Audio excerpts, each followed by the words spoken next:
welcome to Legality Viability. Today we are going to study a topic from General Exceptions of IPC. General exceptions are given from section 76 to 106. They are under chapter 4 of the Indian Penal Code 1860. So we are going to study about two sections here. Section 82 and section 83, they talk about infancy. So let's get started. Section 82 states that nothing is an offence which is done by a child under 7 years of age, and section 83 states that nothing is an offence which is done by a child above 7 years of age and under 12 years of age who has not attained sufficient maturity of understanding to judge the nature and consequences of his conduct on that occasion. Section 82 and 83 of the IPC gives protection to a child under a particular age from criminal prosecution and punishment. This is based on the principle that an infant is not capable of distinguishing between right and wrong, and so no criminal responsibility could be fastened in this regard to their deeds.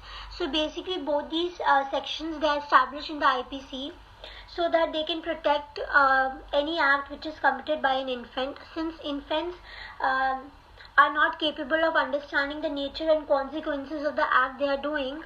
So these sections, they protect them against any act committed by them on the principle that they cannot distinguish between right and wrong. So now we are going to study about section 82 briefly. Section 82 states that nothing is an offence which is done by a child under 7 years of age.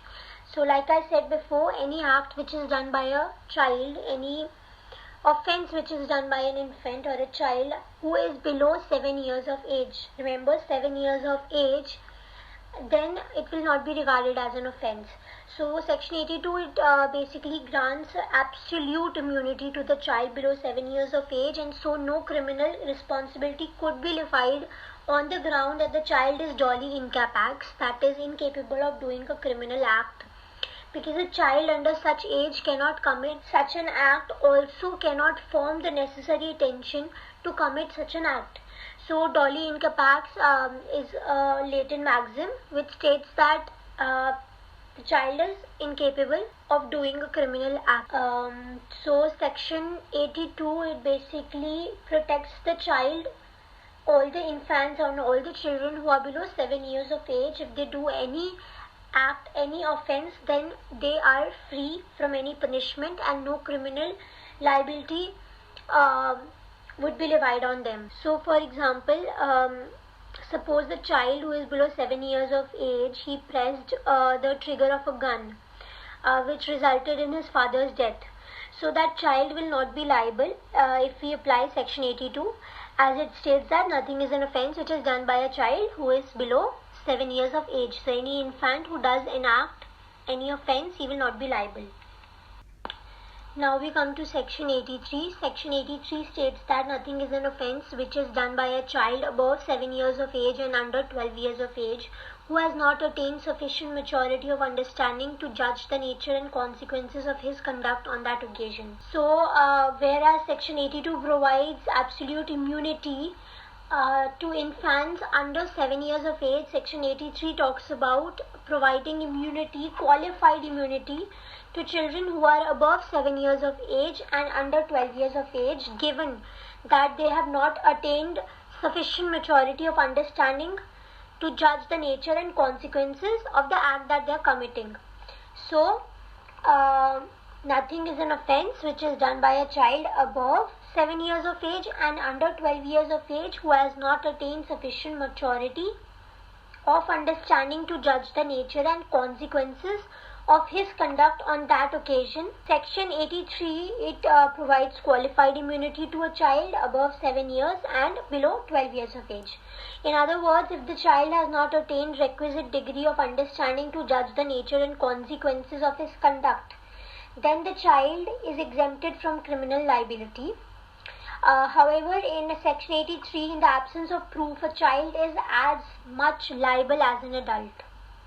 So it is necessary that there is a proof that the child cannot understand the nature and consequences of his conduct. If the child is mature enough to understand, then he will be made liable. So Proof is really important in this section. In the absence of proof, obviously the child will be liable as an adult, given that the child can understand what act he's committed and what the result will be of that act.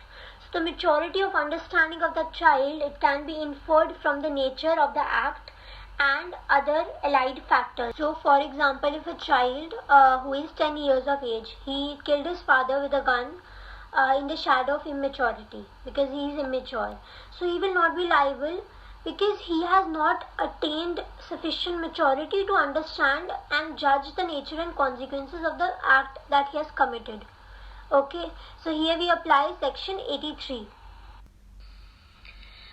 In section 83, often this question comes that does knowing the consequences to an act imply maturity of understanding? So if a child knows the consequences to the act he is committing, does it imply the child is mature enough? So the answer is yes. If a child above 7 but below 12 years of age understands the consequences of the act committed, then it will imply the child is mature enough to understand. Here we study the case of Pulla Mahapatra, which is very famous. In this case, a boy who is 11 years old, he picked up a knife and he first threatened to kill the deceased and then he further killed him. It was held that the boy knew what he intended to do. That is because the boy first threatened and then he killed him. So he knew what he's going to do. He knew the consequences of the act he is going to commit. Another important case that we study in Infancy is Krishna Bhagwan versus State of Bihar. So in this case, Patna High Court, it held that if a child who is accused of an offence during the trial has attained the age of 7 years, or at the time of the decision the child has attained the age of 7 years, can be convicted if he has the understanding and knowledge of the offence committed by him. So like we started in section 82, if the child is below 7 years of age, he will be absolute immune from the offence he has committed. So here Patna High Court upheld that if a child at the trial, if he is accused of doing that offence, and at that time if he is of 7 years and he knows what act he has committed, the nature of his act, how grievous it was, then the child can be convicted for that offence which is committed by him. So now we come to burden of proof in the case of infancy. So if we avail this exception of infancy, in this case presumption is rebuttable and the burden of proof is on the defendant.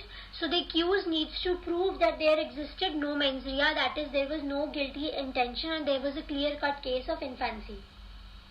I hope you have understood the topic, guys. Thank you for watching. Please like, share and subscribe Legality Viability.